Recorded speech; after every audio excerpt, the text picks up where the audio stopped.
Thank you, Jimmy. We will not waver in our commitment to see that justice is done for this terrible act in Benghazi. And make no mistake, justice will be done. That was the President of the United States over a year ago.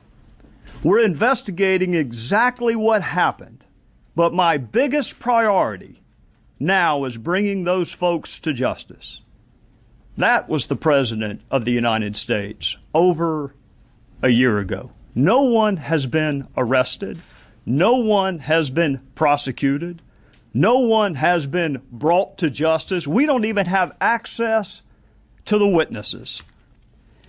You and the media were good enough for my 16 years as a prosecutor not to tell me how to do my job. And so far in Congress, y'all have been good enough not to tell me how to do my job. I'm not telling you how to do your job. But I'm going to ask you some questions, and if you can't answer these questions, then I'll leave you to draw whatever conclusion you want to draw about whether or not the media has provided sufficient oversight. Can you tell me why Chris Stevens was in Benghazi the night that he was killed? Do you know? Does it bother you whether or not you know why Chris Stevens was in Benghazi?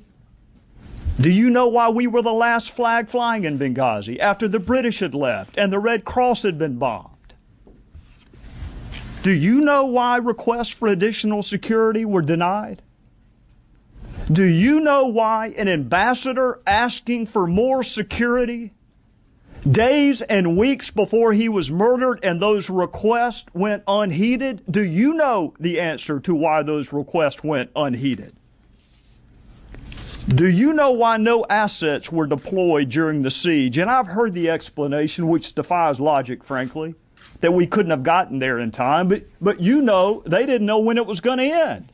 So how can you possibly cite that as an excuse? Do you know whether the president called any of our allies and said, can you help? We have men under attack. Can you answer that? Do any of you know why Susan Rice was picked? The Secretary of State did not go. She says she doesn't like Sunday talk shows. That's the only media venue she does not like, if that's true. Why was Susan Rice on the 5 Sunday talk shows? Do you know the origin of this mythology that it was spawned as a spontaneous reaction to a video? Do you know where that started? Do you know how we got from no evidence of that to that being the official position of the administration? In conclusion, Congress is supposed to provide oversight. The voters are supposed to provide oversight. And you are supposed to provide oversight. That's why you have special liberties, and that's why you have special protections. I am not surprised that the President of the United States called this a phony scandal. I'm not surprised that Secretary Clinton asked, what difference does it make? I'm not even surprised that Jay Carney said Benghazi happened a long time ago. I'm just surprised at how many people bought it.